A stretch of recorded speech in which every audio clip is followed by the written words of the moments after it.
हनुमंत विपद प्रभु सोई, जब तब भजन न सुमिरन होई। हनुमत लाल जी श्री राघव सरकार से निवेदन कर रहे हैं कि प्यारे प्रभु, वही विपत्ति है जिस समय जीव आपको भुला दे, और वही संपत्ति है, वही सुख है जिस समय जीव आपका सुमिरन करता रहे, जिस समय जीव आपका ध्यान करता रहे, वही संपत्ति है, वही परम सुख है।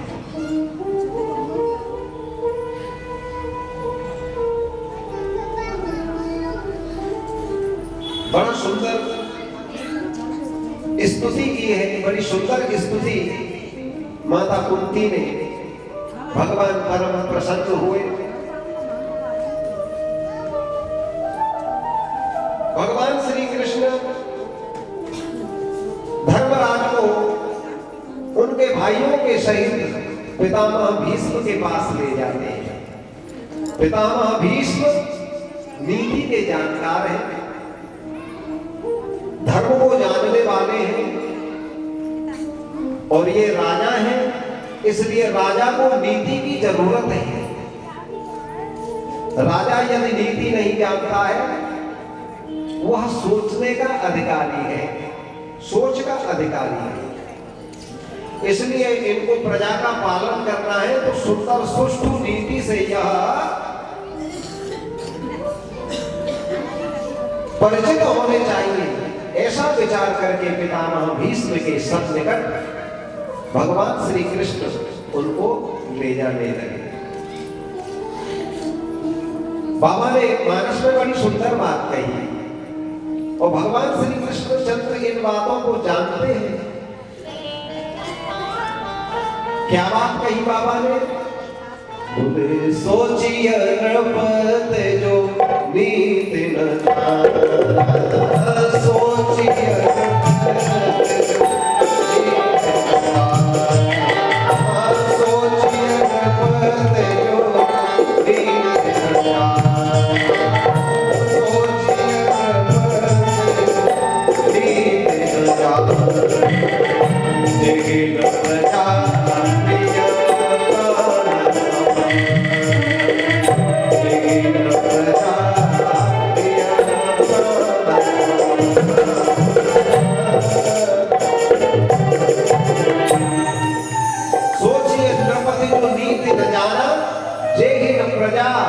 प्रिय प्राण समाना। वह राजा सोचने का अधिकारी है, जो अपने प्राणों के सदृश प्रिय प्रजा का पालन नहीं करता, उनकी रखवाली नहीं करता, वह राजा सोच का अधिकारी है।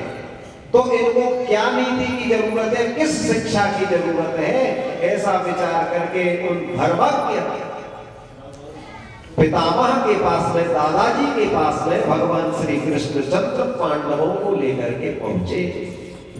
और जैसे ही भगवान श्री कृष्ण चंद्र को देखा, अपने पौत्रों को देखा, परम प्रसन्न हुए पितामह भीष्म। पितामह भीष्म के लिए निवेदन किया, बोले इनको आप उपदेश करिए। पितामह भीष्म ने बड़ी सुंदर बात कही पांडवों के लिए, बेटाओ, जिनको आप अपना सखा मानते हैं, संगी मानते हैं, अपने मामा का लड़का समझते हैं, ये भगवान नारायण है।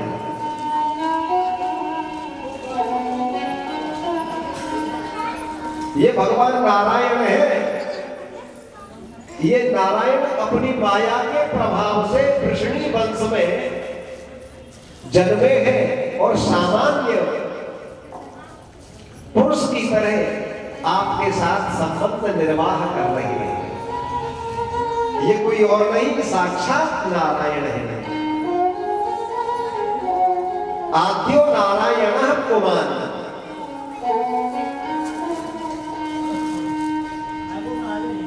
एष नारायण श्रीमन्, एष नारायण श्रीमन्,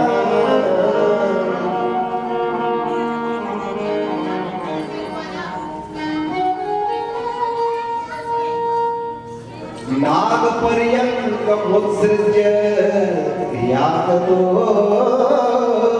मथुरापुरी। नाग पर्यंत मुत्सृज्य यागतो मथुरापुरी। नाग पर्यंत, पर्यंत कहते हैं पलंग को, नाग माने शेष नाग। शेष नाग को त्याग कर ही आगतः निश्चय पूर्वक अव्यय माने वही साक्षात नारायण ही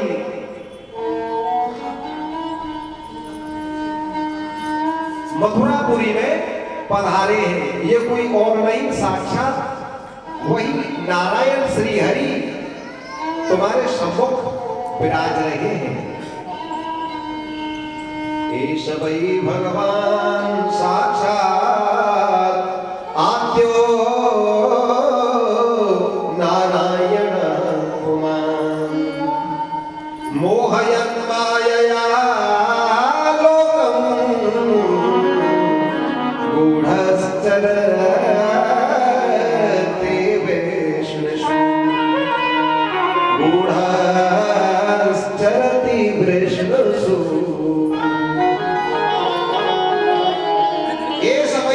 भगवान साक्षात आद्यो नारायण पुमान्, आदि नारायण है। मोहयन मायया, अपनी माया के प्रभाव से यह समस्त त्रिलोकी को मोहित करते हुए हैं। गूढ़श्चरति माने छुपे हुए वेश में यह विहरण कर रहे, विचरण कर रहे हैं। वृषणिषु माने वृषणी वंश में। ये कोई और नहीं है, साक्षात श्री हरि नारायण ही है।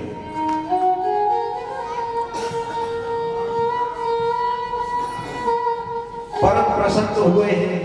भगवान की बाट जो रहे थे कि वो श्री कृष्ण कब मेरे सम्मुख आए और कब मैं अपनी देह का परित्याग करूं।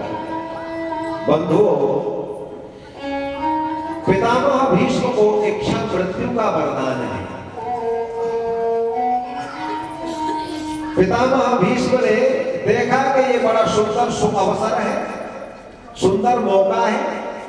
अब मुझे अपने शरीर को त्याग देना चाहिए, छोड़ देना चाहिए। भगवान श्री मुरली मनोहर की, श्याम सुंदर की बड़ी सुंदर स्तुति की पितामह ने। इतिमति रूप कल्पिता वितृष्णा भगवती सात्मत पुंगवे विभूति।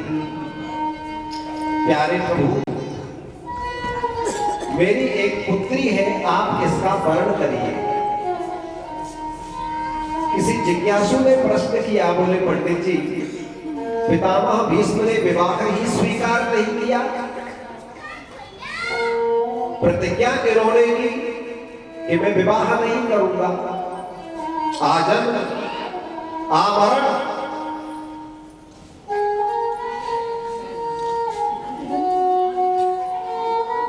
अब मरने के समय विवाह कौन करता है? पंडित जी, आप भी क्या अनुभव शब्द बोल रहे हैं?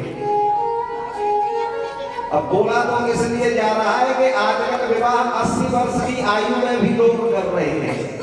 कर रहे हैं कि नहीं? कर रहे हैं। 30-35 वर्ष की युवती और 80 वर्ष के श्रीमान जी, इनको शर्म नहीं आती। पितामह भीष्म ने प्रतिज्ञा कर रखी, मैं जब तक जीऊंगा तब तक ब्रह्मचर्य का पालन करूंगा। बंधन ऐसे महापुरुष को।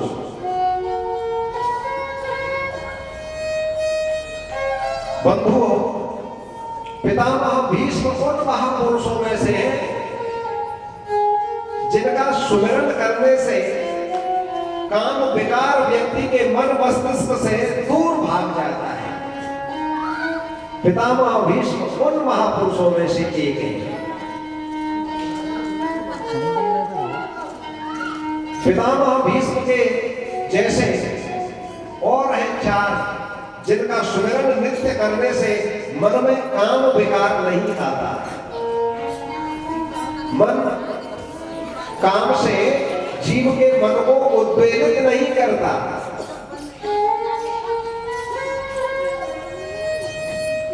पंडित जी कौन है वो? ये तो बहुत अच्छी काम की बात है। तो हमारे आचार्यों ने कहा, प्रातः स्मरणीय पूज्यपाद अनंत श्री से समलंकृत मनुपीठ और अग्रपीठ पर विराजित पूज्य सदगुरुदेव भगवान श्री राजेंद्र दास देवाचार्य जी महाराज के श्रीमुख से मैंने इस अनुपम पद्य को श्रवण किया। सनत कुमारो देवर्षि शुक भीष्म प्लवंगमान पंचैतान स्मरतो नित्यं कामवादान वर्तते। सनत कुमारो देवर्षि शुक भीष्म प्लवंगमान पंचैतान एतान पंचैतान स्मरतो नित्यम एतान पंच स्मरतः नित्यम काम बाधा निवर्तते। इन पांचों का जो नित्य सुमिरन करता है उस जीव को काम बाधित नहीं करता। एक एक करके गिनाइए पंडित जी, ये हमारी समझ में नहीं आई। सनत कुमार, सनक, सनंदन, सनातन और सनत कुमार चारों भाई सनकादि। देवर्षि नारद जी,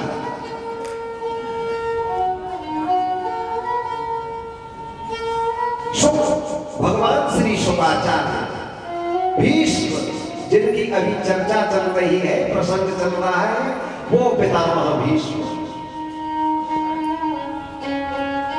और प्लवंगमान माने प्लवंगम कहते हैं बानर को, बंदर को, शाखा मृग को, इसका नाम एक है प्लवंगम। माने यहां प्लवंगम का अर्थ है हनुमत लाल जी, हनुमान जी। इन पांच महापुरुषों का जो नित्य सुमिरन करता है काम उसको बाधित नहीं करता।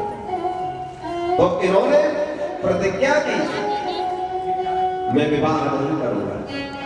तो जिज्ञासु ने प्रश्न किया, गुरुजी इनके बच्ची कहां से आ गई, कहां से इनके पुत्री हो गई? तब यहां पुत्री का अर्थ है मति, माने बुद्धि रूपी पुत्री। देव आप मेरी बुद्धि रूपी पुत्री का वर्ण कर लीजिए।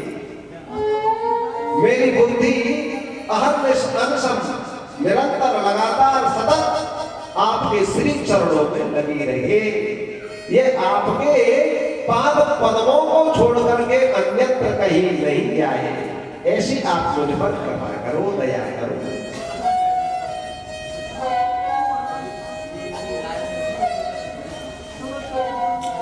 बोलो वृंदावन बिहारी लाल की जय।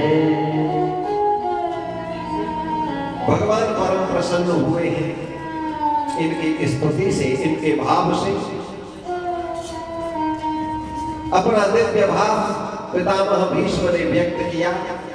हिंदी के किसी कवि ने बड़ा सुंदर पंक्तियों में इनकी स्तुति को बांधा। देहांत काले तुम सामने हो, मुरली बजाते मनोहर जाते। यह गीत गाकर तननाथ त्यागो, गोविंद दामोदर माधवी। गोविंद दामोदर माधवी। देहांत काले तुम सामने हो, मुरली बजाते मनमोह जाते। यह गीत गाकर तन्नाथ त्यागु, गोविंद दामोदर माधव इति।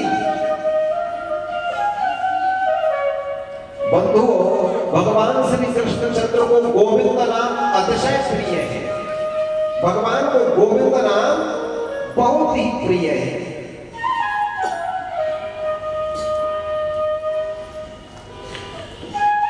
कृष्णाय वासुदेवाय हरये परमात्मने प्रणत क्लेशनाशाय गोविंदाय नमो नमः।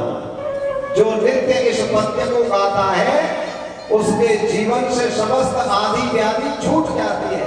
ये बहुत अनुभव पद्य है, बड़ी दिव्य महिमा वाला यह पद्य है बंधुओं। जब इस पद्य को किसी ने कहा कि इसकी बड़ी भारी महिमा है,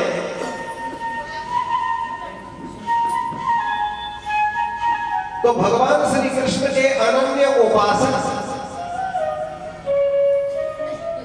अनंत श्री समलंकृत पूज्य पंडित प्रातः स्मरणीय पूज्यपाद श्री गया प्रसाद जी महाराज, जिन्होंने अपना समग्र जीवन श्री गिरिराज जी गोवर्धन में व्यतीत किया, जिनका जन्म हाथरस में हुआ, उत्तर प्रदेश के हाथरस मंडल में। तो पूज्य गया प्रसाद जी महाराज ने बड़ा सुंदर भाव अपना व्यक्त किया। बोले इस पद्य को व्यक्ति को अपने जीवन में नहीं धारण करना चाहिए। क्यों भाई, क्या बात है पंडित जी, क्या हो गया? तो पूज्य पंडित जी ने कहा, बोले इस पद्य को नहीं, बोले दूसरा पद्य मैं आपको बताई देता हूं। बताइए महाराज। तब उन्होंने दूसरा श्लोक कहा, कृष्णाय वासुदेवाय देवकी नंदन, कृष्णाय वासुदेवाय देवकी नंदनाय च नंद गोप कुमाराय गोविंदाय नमो नमः। बोले इसमें भी गोविंद का नाम है, उसमें भी गोविंद का नाम है महाराज, फिर उसका आपने वारण क्यों किया? उसका आपने निषेध क्यों किया? उससे क्यों बचाया? तब पूज्य पंडित जी ने अपना भाव व्यक्त किया।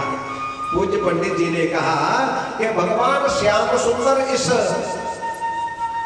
ब्रज प्रदेश में माखन खाने के लिए आए हैं और तुम अच्छे आदमी हो जो उनको क्लेश की निवृत्ति के लिए निवेदन कर रहे हो। प्रणत क्लेश नाशाय, हम प्रणत हैं, प्रपन्न हैं, आपन्न हैं, शरणापन्न हैं। जी देव, आप हमको कष्ट से छुड़ाइए। तो ये कष्ट से छुड़ाने के लिए थोड़े ही आया है, ये नन्हा सा बालक है, नन्हा सा कुमार है, अभी कितनी इसकी आयु है, तो ये तो माखन खाने के लिए आया है। आप इस पद्य को कहिए, कृष्णाय वासुदेवाय देवकी नंदनाय च नंद गोप कुमाराय गोविंदाय नमो नमः। नंद गोप का ये कुमार है, उस गोविंद के लिए नमस्कार। इसको गाइए, इससे आपका कल्याण होगा। बोलो वृंदावन बिहारी लाल की जय। बंधु, ये भक्त का भाव है। भगवान श्याम सुंदर देखने में छोटे हैं लेकिन बड़े बड़े काम किए हैं।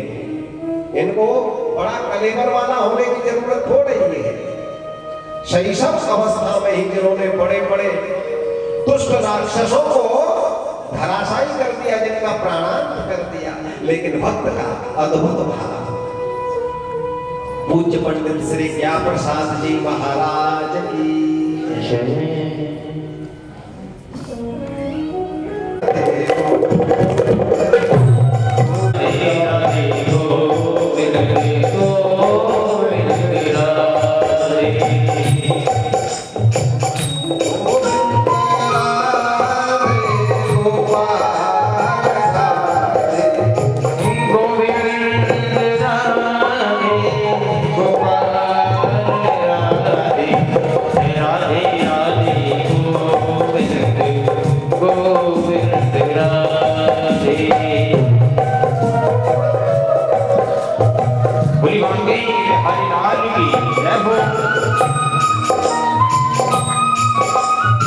आइए बड़ा ध्यान भाव लेकर चलते हैं।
आग पड़ी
श्री राधे।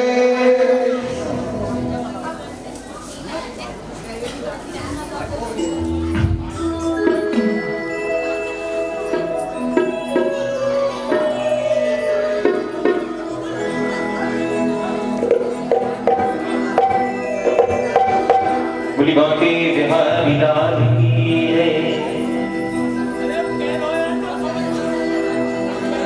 मेरे बीती उमरिया सारी, और मेरी बीती उमरिया सारी, बुला लो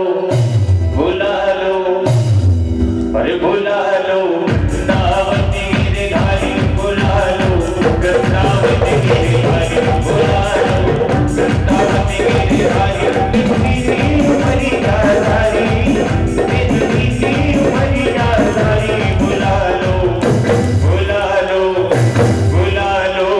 दावत मेरे घारी, बुला लो दावत मेरे घारी, बुला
ऐसे बुलाएंगे क्या?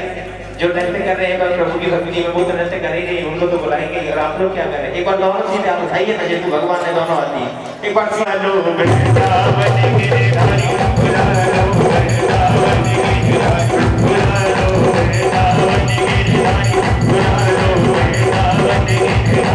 बुला लो वृंदावन गिरिधारी, बुला लो वृंदावन गिरिधारी, बुला लो वृंदावन गिरिधारी, बुला लो वृंदावन गिरिधारी, बुला लो वृंदावन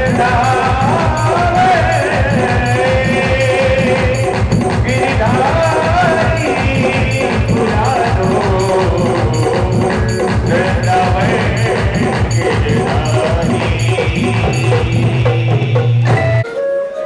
भगवान परम प्रसन्न है।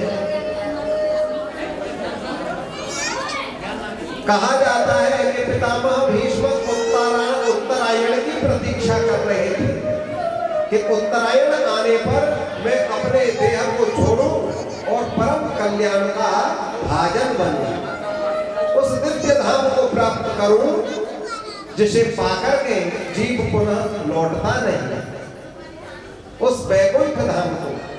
यद गत्वा न निवर्तन्ते तद्धाम परमं न तद्भासयते सूर्यो न शशांको न पावकः। जिस परम धाम को न सूर्य प्रकाशित करता है न चंद्रमा, पुनः लौटता नहीं, ऐसे दिव्य धाम को मैं प्राप्त करूं, उत्तरायण आए।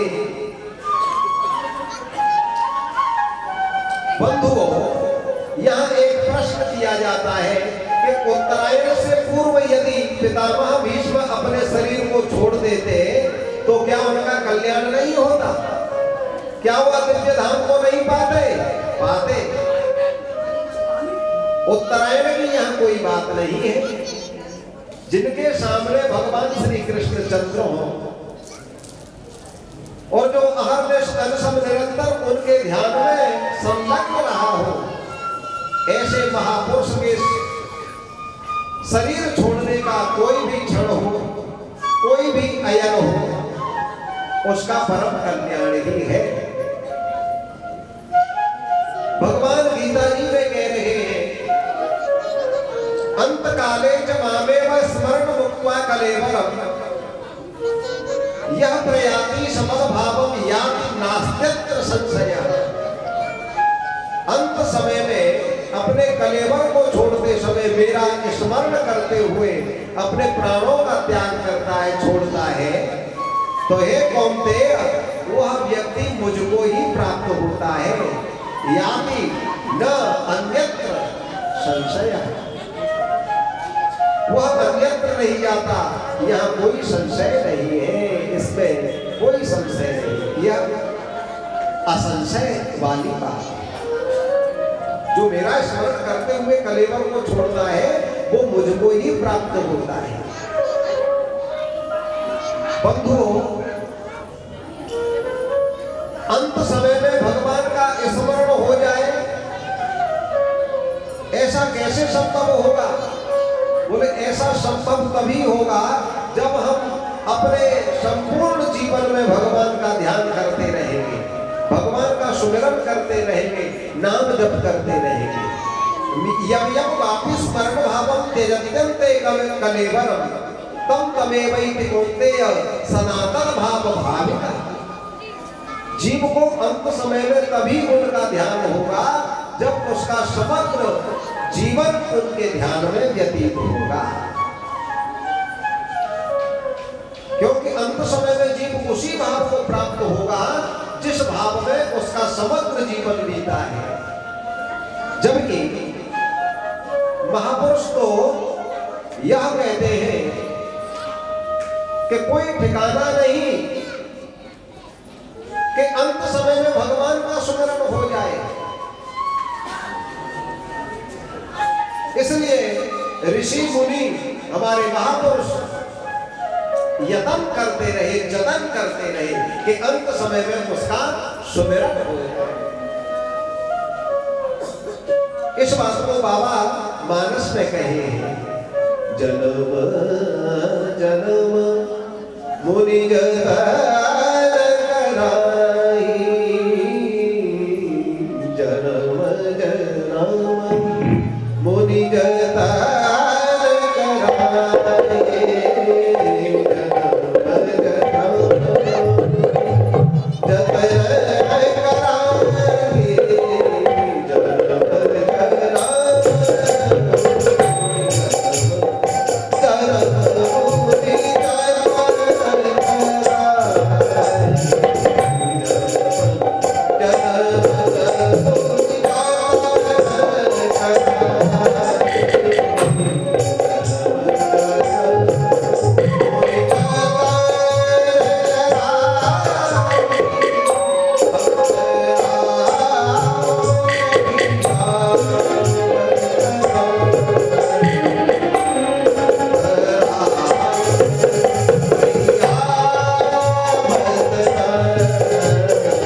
यत्न करते हैं, जतन करते हैं, अभ्यासरत रहते हैं और फिर भी अंत राम कहीं आवत नहीं, अंत समय में राम नहीं कहा जा सकता, नहीं कहा जाता।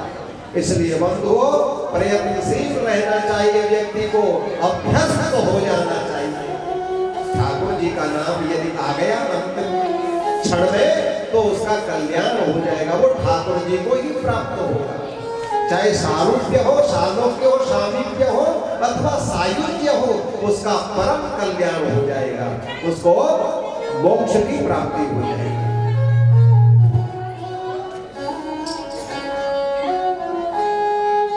प्रातः स्मरणीय अनंत श्री समलकृत जगतगुरु भगवान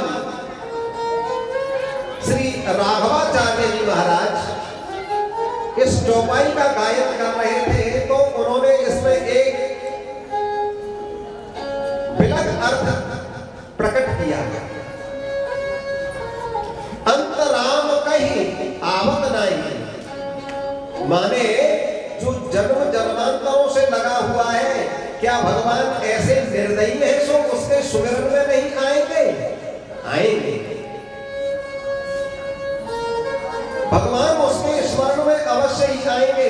भगवान की तो यहाँ तक प्रतिज्ञा है कि जीव मेरे लिए यदि 2 कदम रखता है तो मैं उसके लिए 50 कदम चलता हूँ, उसके आगे बढ़ता हूँ।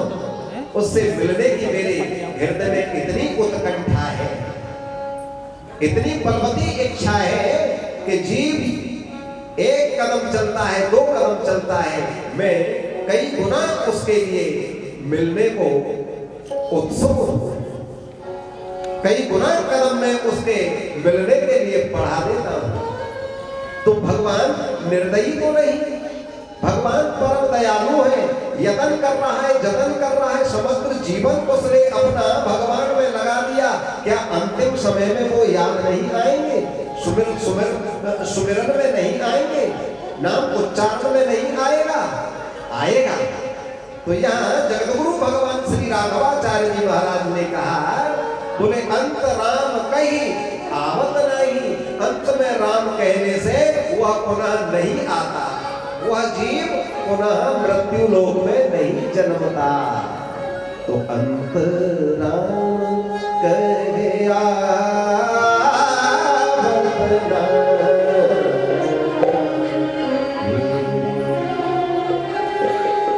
अंत में राम कहने से वह पुनः नहीं लौटता। तो पितामह भीष्म ने दिव्य भगवान की स्तुति की, भगवान परम प्रसन्न हुए, इन्होंने अपने कलेवर को छोड़ा और दिव्य धाम को प्राप्त किया। भगवान श्री कृष्णचंद्र धर्मराज को साथ में लेकर हस्तिनापुर पहुंचे और श्री कृष्णचंद्र ने द्वारकाधी में जाने की इच्छा व्यक्त की। बोले प्यारे भैया, अब मैं द्वारका जाना चाहता हूँ, घर जाना चाहता हूँ। तो भगवान श्री श्याम सुंदर के साथ में धर्मराज ने अर्जुन को भेजा सहायता रक्षणार्थ। इसको प्रेम कहा जाता है। पता है कि श्री कृष्णचंद्र परम सामर्थ्यवान है, इनको किसकी सहायता की जरूरत है, किंतु फिर भी ये प्रेम का लक्षण है। और अर्जुन को इनके साथ में कर दिया। अर्जुन भगवान श्री कृष्णचंद्र को साथ में करके और द्वारका में पहुंचे। द्वारका में भगवान जब पहुंचे तो इन्होंने अपने माँ बाबूजी का यथोचित सत्कार किया, यथोचित अभिवादन किया। माता पिता के चरणों में ये जाकर के लोटपोट हो गए, क्योंकि ये धर्म को जानने वाले हैं, जिनकी न कोई माता है और न कोई पिता है, किंतु लोगों को यह शिक्षा देने के लिए ऐसा कार्य कर रहे हैं। क्योंकि बड़े लोग जैसा करते हैं, छोटे वैसा ही करते हैं। जैसा बड़े लोग करेंगे वैसा ही छोटे करेंगे, इसलिए सावधान। आचार्यों का निवेदन है, आचार्यों की शिक्षा है कि छोटे बालकों के सामने उस हरकत को मत करो जो हरकत बच्चे देखेंगे, सुनेंगे और करेंगे तो उनका जीवन कलुषित हो जाएगा, उनका जीवन विकृत हो जाएगा। इसलिए बच्चों के सामने सावधानी बरतनी चाहिए बड़ों को। तो भगवान श्याम सुंदर ने यह लीला क्यों की? माता पिता का चरण स्पर्श किया, क्योंकि यद्यदा चरति श्रेष्ठ तत्तदेवे तरो जनः सयत् प्रमाणं कुरुते लोकस्तदनुवर्तते।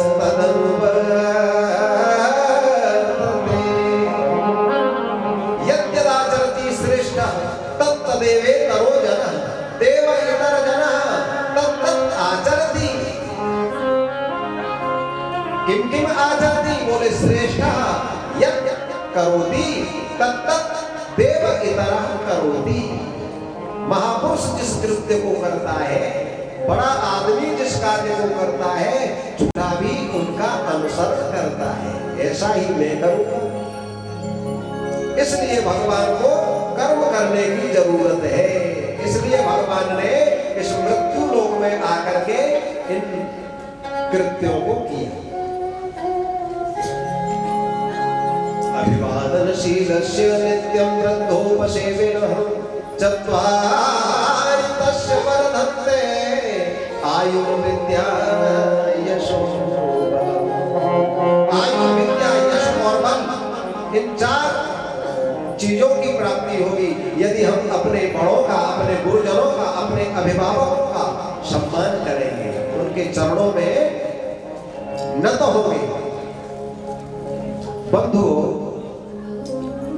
एक बात मैं आपको निवेदन और करूं, कितना भी आचार्य प्रवचन करे, कितना भी समझाए, किंतु जो मूर्खानंद है और कितना भी बड़ा व्यक्ति आ जाए, कितना भी गुणवान आ जाए, वो नहीं झुकने वाले।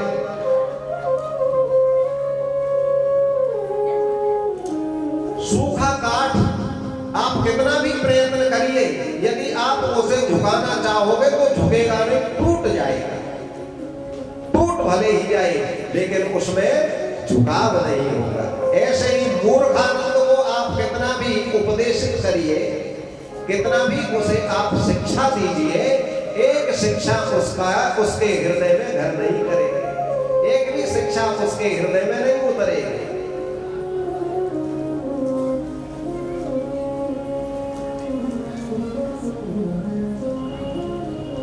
इसलिए आचार्यों ने कहा, शुष्क काष्ठानि मूर्खांश्च, शुष्क काष्ठानि मूर्खांश्च न नमन्ति कदाचन, न नमन्ति कदाचन, नमन्ति फलिनौ वृक्षाः, नमन्ति गुणिनो जनाः। गुणी व्यक्ति झुकेगा और फल वाला वृक्ष झुकेगा, स्वतः ही झुक जाता है।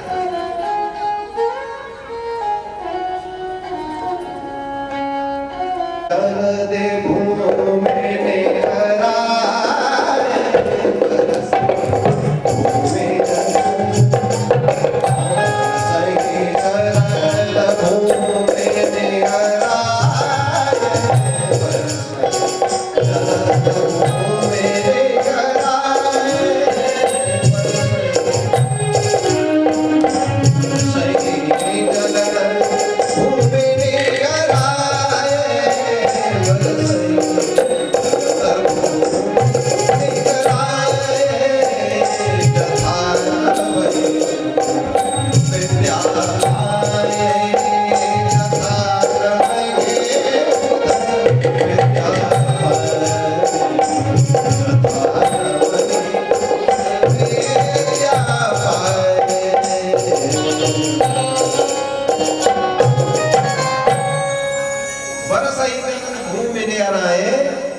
जथा नवहि बुध विद्या पाए। वर्षा का काल का वर्णन कर रहे हैं बाबा तुलसी।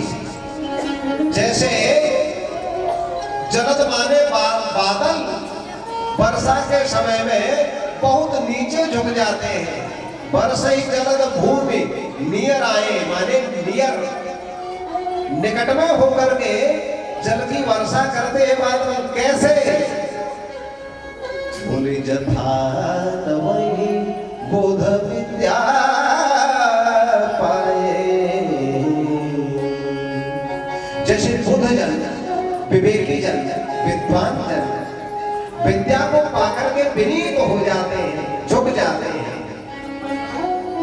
और जो निगुणी है, मूर्खानंद है, पद कितना भी बड़ा पाले, पद से मतलब नहीं है। IAS हो जाए, IPS हो जाए, अटवारी पटवारी और मास्टर अकील वकील की तो बात छोड़ो, IAS और शिक्षा दे रहे हैं त्रिलोकी को कि जो झुकता है वह पाएगा ही, घटने वाला नहीं है।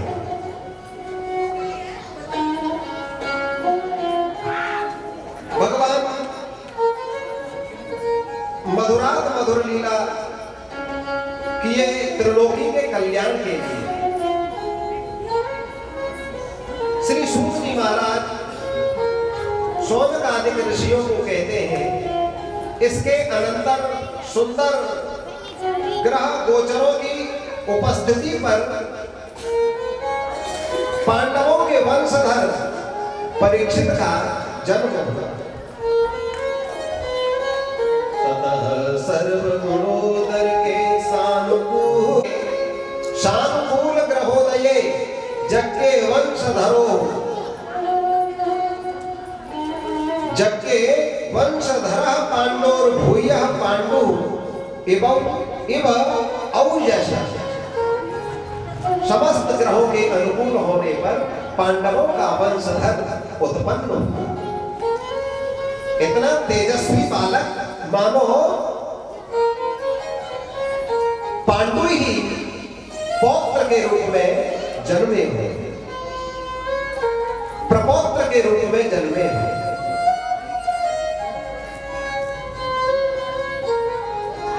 प्रजातीर्थ लग्न में पांडवों ने विप्र मंडली को बहुमूल्य रत्न लुटा दिए। जिसने जो मांगा सो धर्मराज ने उसके लिए दिया। प्रजातीर्थ लग्न उस लग्न को कहते हैं जो नाल छेदन से पूर्व की लग्न है। नाल छेदन से पूर्व का समय प्रजातीर्थ लग्न कहलाता है और उस समय दान किया जा सकता है। और जैसे ही नाल छेदन हुआ उसके बाद में सोवर सूतक हो जाता है। सूतक काल में फिर दान धर्म का कोई मतलब नहीं है। ब्राह्मण उसके बाद में दान नहीं देगा। प्रजातीर्थ लग्न से पूर्व में दान लिया जाएगा। प्रजातीर्थ लग्न में ही दान लिया जाएगा। तो प्रजातीर्थ लग्न में पांडवों ने बहुमूल्य रत्न लुटा दिए ब्राह्मणों के लिए, विप्रों के लिए। ज्योतिषियों को बुलाया और पूछा कि इस बालक का आप देखिए कैसा होगा ये हमारा बालक। तब ज्योतिषियों ने वर्णन किया, भगवान श्री राघव सरकार की तरह यह सत्य संत होगा, सत्य प्रतिज्ञ होगा। महाराज शिवी की तरह यह पर कातरता वाला होगा। दूसरे के दुख को देख करके द्रवित हो जाएगा। महाराज रंतदेव की तरह यह द्रवित होगा दूसरे के दुख को देख करके।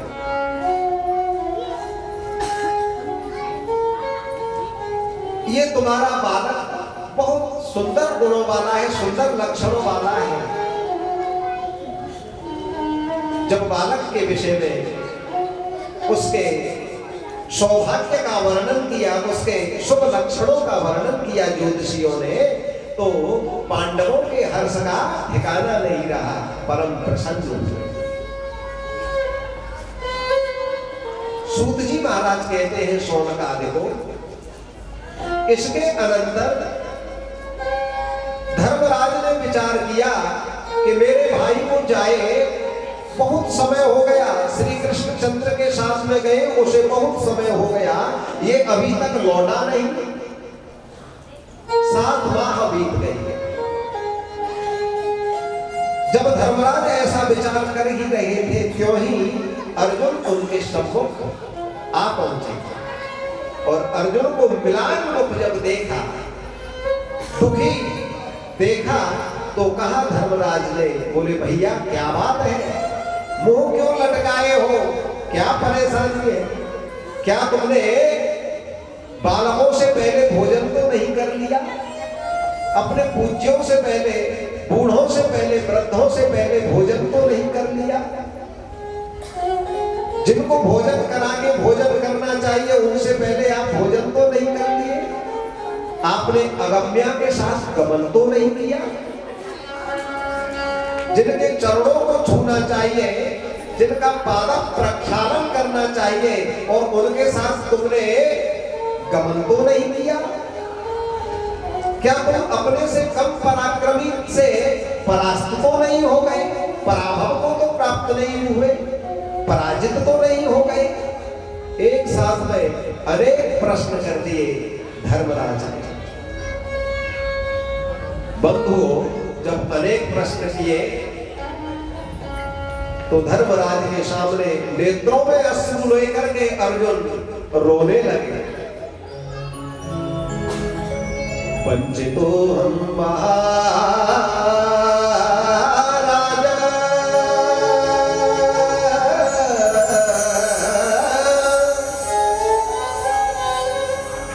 वंचितो हम महाराज,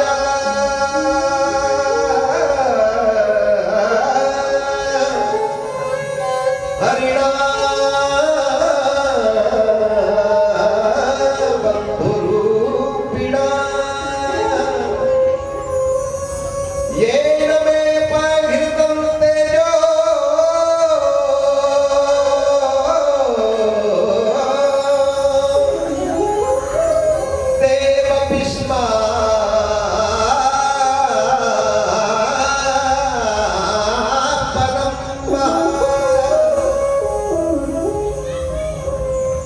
अर्जुन ने निवेदन किया, भैया वंचितो हम, हे महाराज, हे धर्मराज,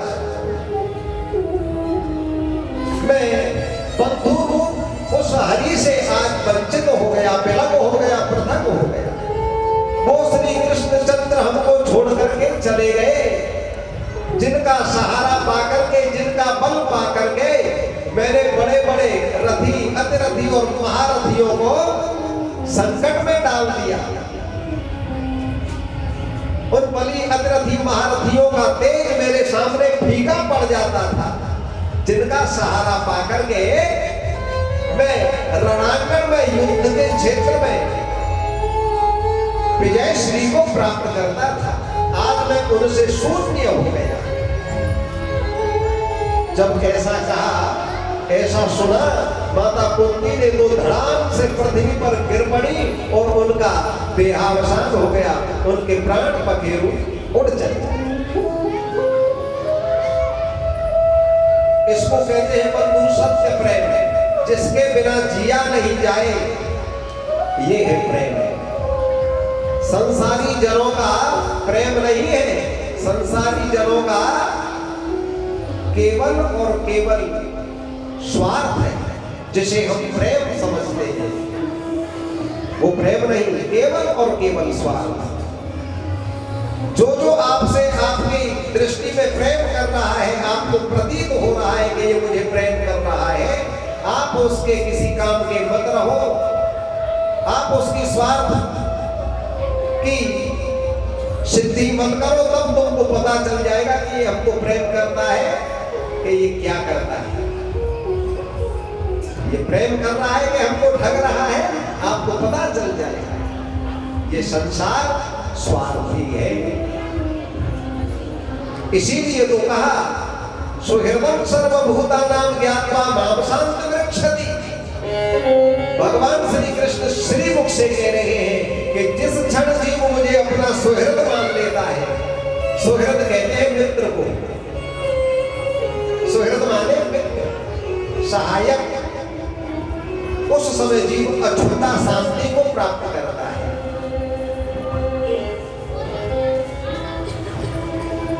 किंतु भगवान को हम भुलाए बैठे हैं, इन संसारियों को अपना मान बैठे। माता कुंती ने धड़ाम से अपने शरीर को पटक दिया और प्राण पखेरु को विदुर जी ने भी अपना प्रभास क्षेत्र में देहावसान किया, देह को संपन्न किया। सूत जी महाराज कहते हैं शौनक आदि को, अपने बालक को गद्दी पर आसीन करके पांडवों ने भी हिमालय की यात्रा की और हिमालय में जाकर के क्रमशः एक एक ने अपने अपने शरीर को छोड़ दिया।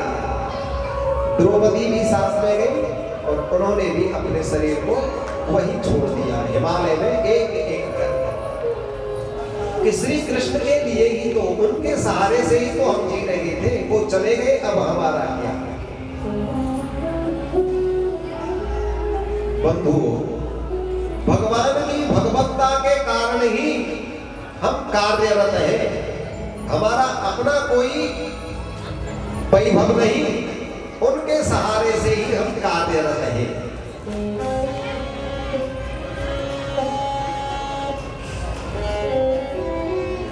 जिस दिन मैं यहाँ आया बयाना में, बहुत बड़ी सर्दी थी, मुझे बहुत बड़ा जुकाम, सर्दी माने जुकाम। तो मैं विचार कर रहा था कि कथा कैसे कह पाऊंगा, किंतु भगवान की कृपा का अनुभव और स्मरण करके मेरा क्या सामर्थ्य, वही कथा करेंगे, वही कराएंगे। और वस्तुतः बंधुओं, उन्हीं का सामर्थ्य है, उन्हीं का प्रभाव है।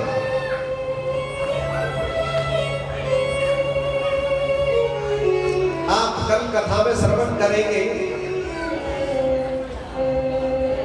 भगवान की दिव्य स्तुति की ध्रुव जी ने कि देव, आपने मेरी सोई हुई वाणी को जगा दिया। केवल वाणी ही नहीं, ये जितनी भी इंद्रियां हैं, ये कार्यरत है, ये सब आपकी शक्ति से ही कार्यरत है। मेरा कोई सामर्थ्य नहीं, मेरा कोई सामर्थ्य नहीं, आपके सामर्थ्य से ही मैं कार्यरत हूं।